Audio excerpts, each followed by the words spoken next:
What's quack-a-lackin', everybody? I promised you a bonus video this week with an amazing story, and I have come to deliver on that promise. Today, I'm going to tell you the story about the time that I spent $28,000 of somebody else's money to buy a sandwich, and then I spent another $100,000 of their money to advertise that I did it. So it's an incredible story. I've only told this story my entire life to maybe 3 people, and it's too good of a story to keep to myself. So today I'm going to share it with you. But first, let's get a look around where we're at.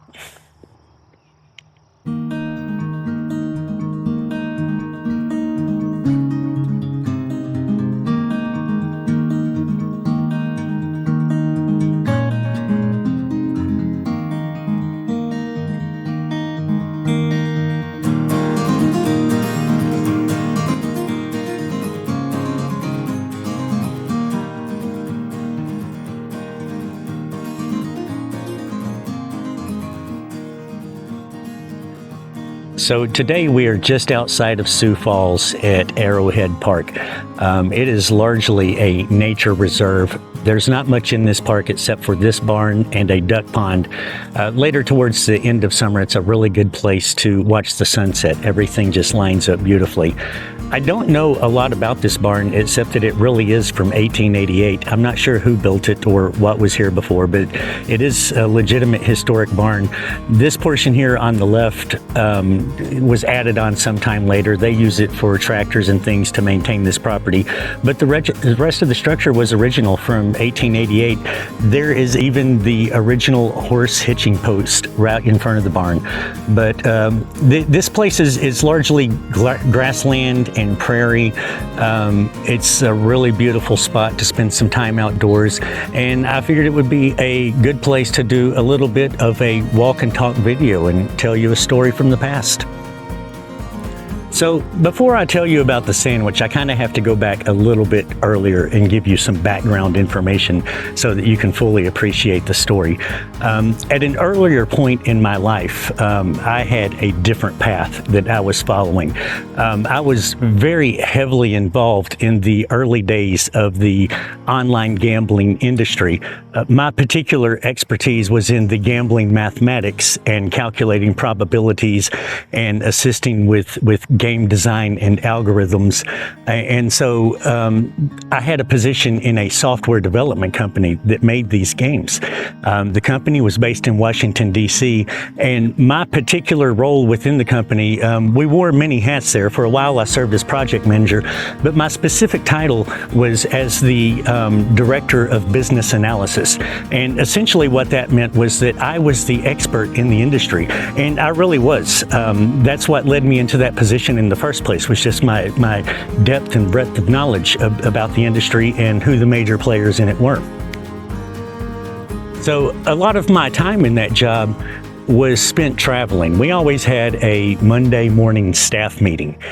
And if any company anywhere was mentioned during this meeting, they always sent me to investigate. Very rarely did I ever finish that Monday morning meeting because something would be brought up and they would say, "Quackers, go home and pack. Linda's going to email your itinerary."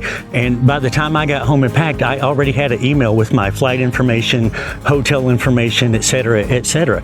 And so I would travel around and I got to meet really everyone in my industry this way. I became very well known. And for a short time, I was actually considered a leading expert in the field of online gambling. I was invited to speak at conferences and conventions, but public speaking has never been my thing. It's something that always terrified me, which makes it ironic that I am now trying to start doing YouTube videos. But I never accepted those invitations, but I had an amazing reputation within my industry. I'm not sure why I am drawn to this tree, but I always stop to observe it. It just looks so picturesque. Someone could sit on this boulder here and it would be an amazing background for their photograph. How long do you suppose this tree's been laying here? It has to have been decades. Look how dried it is from the sun. But to me, it's absolutely beautiful. So we are officially off trail now and just trekking through the prairie land. So anyway, eventually that job came to an end just by nature of what at the time was known as the dot-com bubble crash. If you were around at that time, around like 2000, 2001, you remember everything was dot-com this, dot-com that, and then all of a sudden the bottom just fell out of it. And what happened was when the bottom fell out, the investor that we had in our company had many investments that just dried up. And sorry, I'll try to block the sun with my head. He had many investments that had dried up, and because of that, he was taking substantial losses, and so the funding for our company dried up. And it was such a shame because we were about 90% complete with product development, and this wasn't just purely a software development project. We had master gaming licenses in multiple jurisdictions so that we could issue casino licenses to people. We were building data centers in these Caribbean countries to house the servers that would power the software that we were making. We were building call centers for customer support functions, employing hundreds of call center representatives. This was a very big project, and we were so close to launching it, and the dot-com bubble just brought all of that to an end. And it did so in such a way that it left a really sour taste in my mouth, to where I wanted to kind of begin to distance myself from that industry. Just a quick glimpse of where we are at. We are 100% in the middle of the prairie. Later towards the end of summer, all of this will be full of sunflowers and various kinds of wildflowers. We'll have to come back out and check it out because the sunflowers out here are really beautiful. In the tree line, there is what they call a primitive trail, which is a wooded trail. And if I can find my way back to that, we will take a look, because there was some cliffs there with some graffiti on it. And I'm not happy about the graffiti, but the cliffs are kind of cool and I want to check them out. Anyway, I had kind of wanted to distance myself from that industry a bit, but I didn't really know what to do. All of my skills and knowledge and expertise were all 100% focused on one specific industry, and it was an industry I was looking to move away from. So what do? My only choices were to maybe go to work in a factory or a warehouse, and I wasn't about to do that, which is ironic that these days I work at Amazon.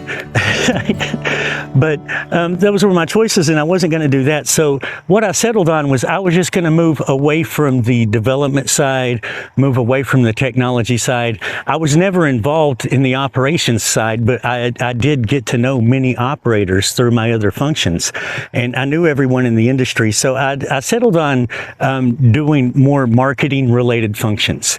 I partnered up with my friend Rod in Las Vegas, and we had a couple of things going for us. We had a weekly newspaper about sports betting. We gave away about 50,000 copies of this newspaper every week through sports books in Las Vegas. And we gave it away free so that we could distribute more copies. And the whole thing was advertiser driven. The more copies we distribute, the more we could charge for advertising. And so it was in our interest to give out the maximum number of copies. And so instead of charging for the newspapers, we just gave them away for free. We also had a radio show called Sports Corner. It was broadcast 2 hours a night, 6 nights a week. It was on air in 10 states. I produced the show from behind the microphone. My friend Rod was the host of the show, and our co-host for the show was Danielle Feshel, who you might know as Topanga from Boy Meets World.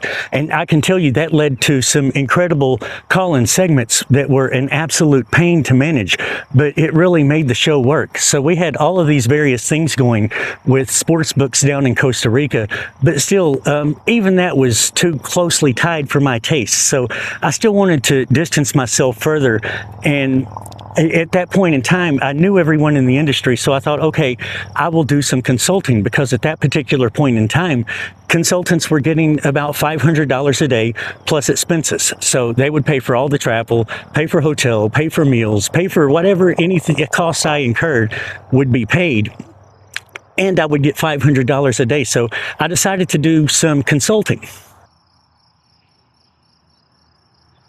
My very first consulting assignment was in 2004. It might have been 2003, but I want to say it was 2004. And it was in a company in Kahnawake, Canada, on the Mohawk Tribal Reservation. This tribe has seen how many different countries around the Caribbean were beginning to license online gambling as a source of revenue for their country, and they wanted to do the same thing for their reservations. So they had started licensing online gambling companies, and their very first and biggest customer was a company called Golden Palace Casino. Now, Golden Palace Casino was very well known back then because they did what we referred to as pay and spray advertising. The reason Golden Palace was so well known is because they did what we called pay and spray advertising. And what that meant was basically any advertising space that they saw available, they bought it up. And they didn't really track it. They didn't know which ads were performing for them, which ones didn't. The only thing they cared about was A, that their name was everywhere, and B, that at the end of the month, they made more money than they spent. And both of those things were certainly true month over month. If you were on the internet during the late 1990s and early 2000s, you most definitely saw some kind of a flashy banner ad for goldenpalacecasino.com. That's the people that we're talking about. I think this is the trail that I had in mind, but I could have sworn that there used to be a sign here that said Primitive Trail. And I don't see any sign now, so I'm not sure if it's the right spot or not, but it's a trail. It's in the woods. It's shaded and cool. So we're going to go down it and see what's there. It may take us to the cliffs I had in mind. It may not. Now, with Golden Palace Casino, at this particular time, how I got this consulting gig was that they had a new chief marketing officer who had come on board. I wish I could remember his name. Juniper tree, just to show you these. Later on, towards the end of the summer, early fall, these will be nice and blue juniper berries. You harvest these to make gin, if you were to want to distill some spirits. So I can't remember the guy's name, but he was the new chief marketing officer, and he had came on board, and he wanted to move in a different direction and get away from the pay and spray advertising and do more guerrilla marketing type campaigns. What he had in mind was a series of shock value campaigns that would give people something to talk about, because he felt that traditional banner advertising on the internet had run its course.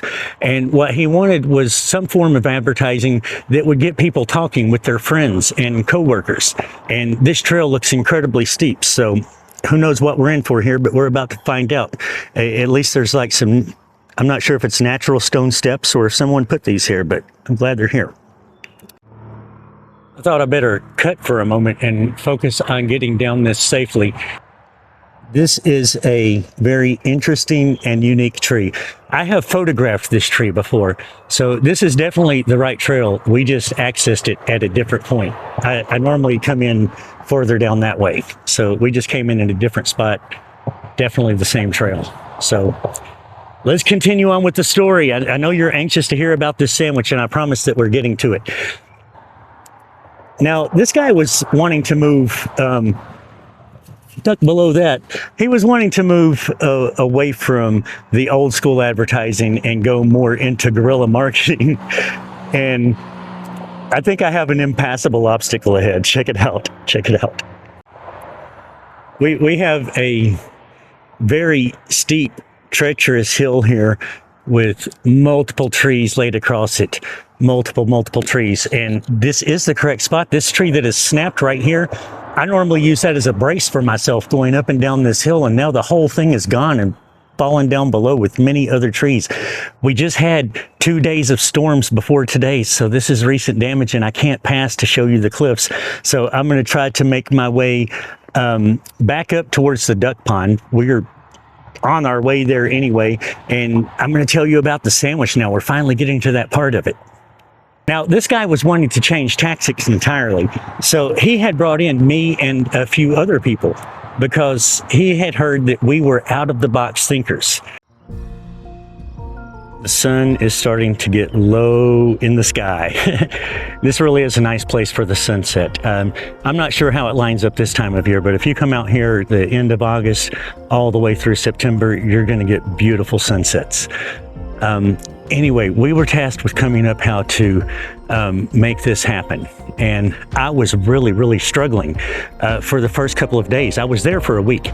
It was 1 week, $500 a day, all expenses paid. So it was like a vacation that I was getting paid $3,500 to take. And all I had to do was keep showing up and giving my opinion. So why not? It was an awesome gig, to tell you the truth. But I was worried if I was just going to have to give their money back, because for a couple of days, I was really struggling to come up with ideas. I felt like I knew about newspapers, magazines, radio, television, that sort of thing. I knew about traditional media, but that wasn't what he was wanting. He was wanting people to encounter a form of advertising that would make them question, what the heck is going on? Did I really just read this? And then they would tell it to other people because it was just so amazing. And you're not going to get that with newspapers or magazines. So I was really struggling to come up with an idea for this man. So after a couple of days of frustration, I decided I was just thinking about it too much. I was overthinking, and the best thing that I could do is just stop thinking about it entirely. And so that's what I did. Throughout my life, I've always been a collector. I would build really cool collections of things and then give those collections away and start a new collection of something totally different. And at this point in time, I was wanting to start a new collection, but I had no idea what I wanted to collect. So I went on eBay and I was just looking through oddities. I wasn't looking for anything to buy, but I thought by looking through oddities, I would probably see something that would just kick in an idea that, hey, these would be cool things to collect. And that's really all I was doing, was just passively scrolling through weird listings on eBay. And that's when I saw it. And as soon as I saw it, I knew that it was not for my collection. This was the marketing plan. This was the idea that I had been struggling so hard to come up with. And here it was sitting, staring me in the face on probably day 3 or 4 of this endeavor. And at a time when I was really stressed out and worried. And what I saw on eBay was a listing with no bids. It was a listing for a 10-year-old partially eaten grilled cheese sandwich. And I saw it, and I instantly said, this is it. This is the idea. So I printed out probably 10 or 15 copies of this auction listing, and I took them in the next day to the meeting room, and I handed them out. And people were looking at it, and I could just feel their thoughts like, what is this crackpot on about? Have you been hitting the pipe? You know? So I handed them a printout of this auction for this 10-year-old partially eaten grilled cheese sandwich, and they were like, oh, okay, Quackers, what are we looking at? So I explained to them the auction and the story of the sandwich. The sandwich belonged to a lady who lived in Florida. And the story was that 10 years prior, get you up a little bit so you can see better, that 10 years prior, she had cooked a grilled cheese sandwich for lunch. She put the sandwich on a plate, she sat down at the table, she took a bite out of the sandwich, and as she was chewing the sandwich, she looked at it and immediately saw that the sear marks from the grilling had the likeness of the Holy Mother, the Virgin Mary, and being a devout Catholic, she instantly dropped the sandwich on the plate. I can't remember the lady's name, but she was in Florida, and she was an older lady. So she took the bite, she saw the Holy Mother, she dropped the sandwich in shock, and the first thing she did was seal the sandwich up in a plastic case.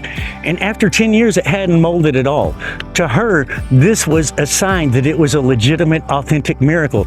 Understand that for 10 years, she had a shrine in her home with this sandwich, full on with like portraits of the Virgin Mary and candles going, and this sandwich was the centerpiece of this shrine. But as she was beginning to get older and move closer to retirement, she wanted to kind of downsize and liquidate things, especially things that she thought were valuable. And she thought, why not try to sell this sandwich? It's got to be worth something to someone. And boy, was she right about that. I explained this history to them and told them all about the sandwich and why it was different from other sandwiches. And I could see that they were still confused. Okay, this lady has a sandwich with the Virgin Mary on it. How does that get people talking about us? And so I explained that to them. I said, look, we are going to buy this sandwich, but we're not going to just buy this sandwich. We are going to buy it for a crazy amount of money, something that is unheard of. And that's what the wow factor will be. That's what people are going to talk about. It's a little runoff area here. So I said, the story is not so much the sandwich itself. The story is how much money we paid for the sandwich. So we have to buy the sandwich first for a crazy amount of money. And then we have to put a little bit of traditional media marketing behind that to let people know about the sandwich purchase, because it's one thing to purchase it for a crazy amount of money, but no one's going to be able to talk about it unless they know it happened. So you do have to put some traditional media behind it. And traditional media is what I knew all about. I really excelled at that. Now, most of the people in that room were dead quiet at that point. But the only one that mattered was the chief marketing officer, probably the CEO as well. I remember his name was Richard.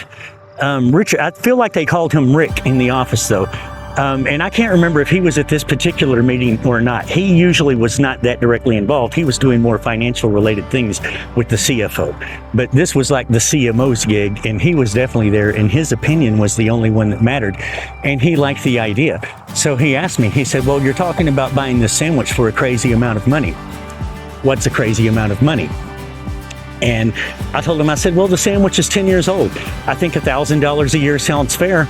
Let's buy the sandwich for $10,000. And he said, you know, I think that's a really good idea, but I don't think it's enough. He said, let's increase that by 50%. So this guy just one-upped me. He just raised it from 10 grand to 15 grand right there on the spot. And I wasn't used to this. I was the one that was used to one-upping people. I had this friend at the time, he used to call me +1. And I asked him, why do you call me that? I said, it sounds so strange. And he said, because you are always one step ahead of everyone else. And even if someone else has a good idea, you have a way to make it better. You are always one step ahead of everyone. So I call you +1. And that's what I was accustomed to. But this guy just +1'd me. He took it from 10 grand to 15 grand. But we had a deal. We had an agreement. This is what we're going to do. Golden Palace Casino is going to make this lady's day. They're going to buy the sandwich for a crazy amount of money.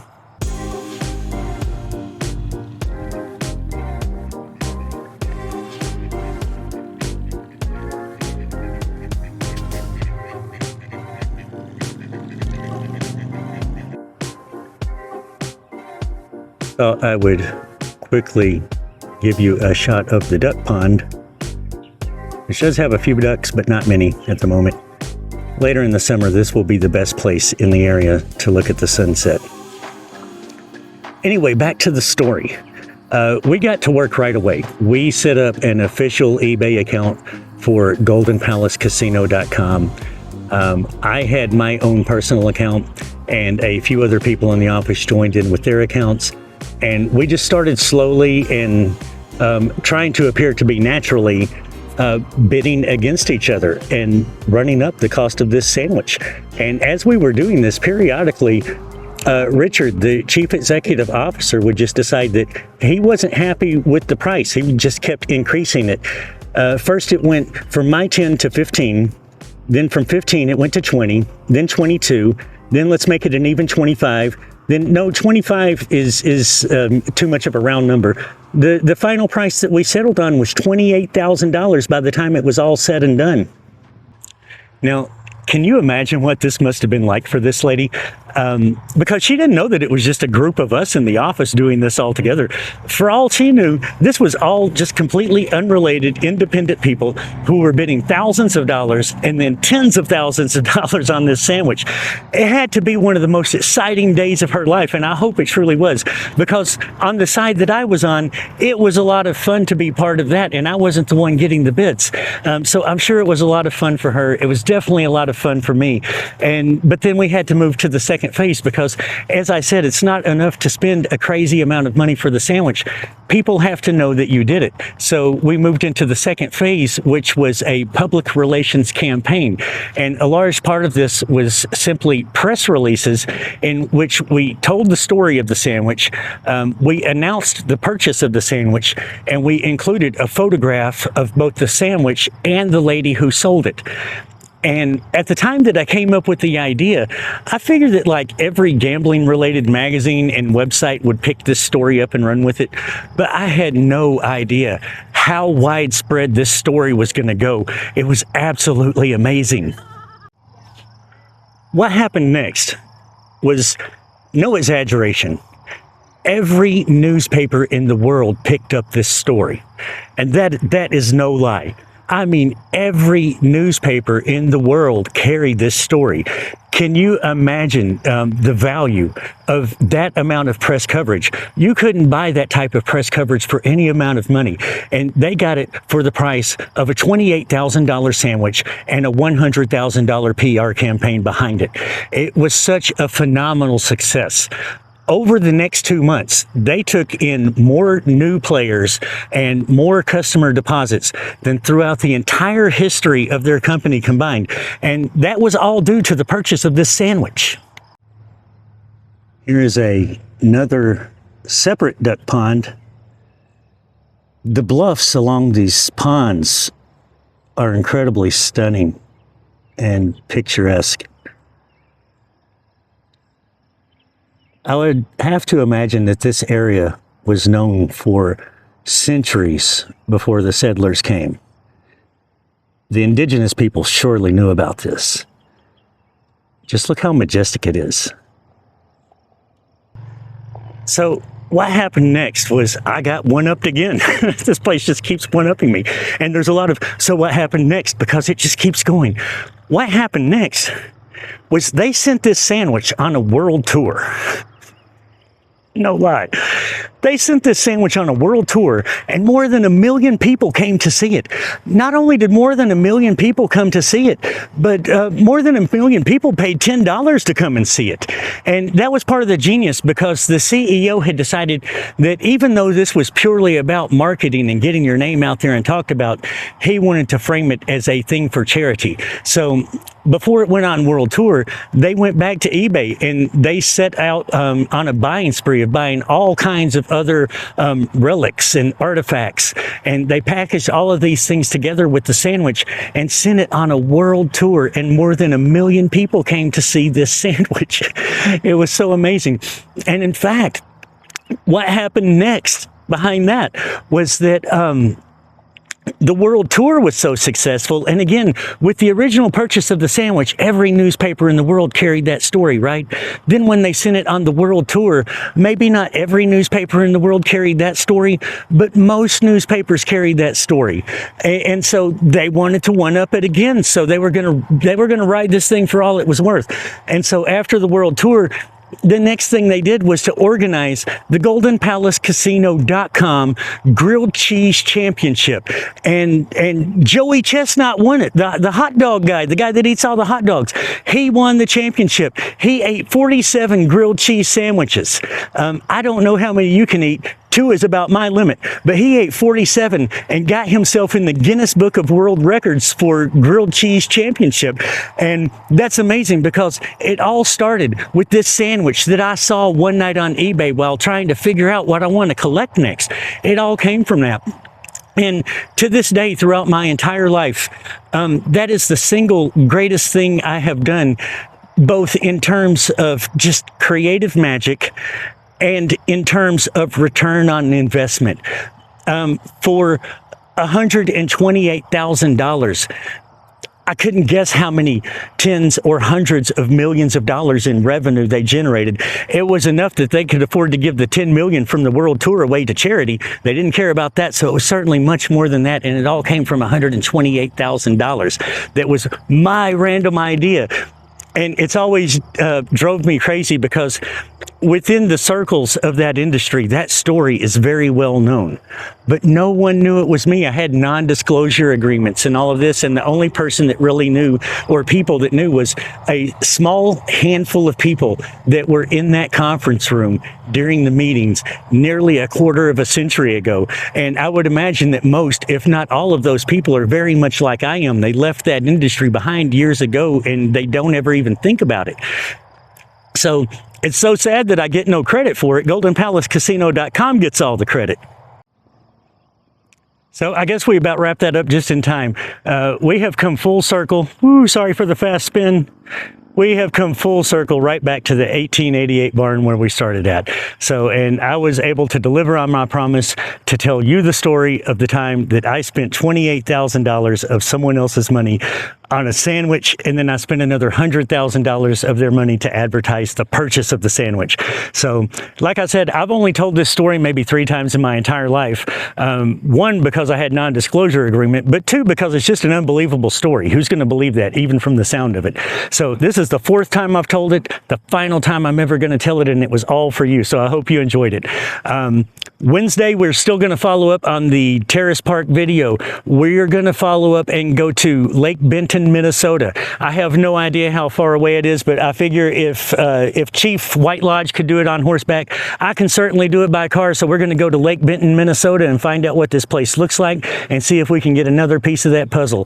I'll see you then. Until that time, I love you guys. Thank you so much for watching. Quackers out.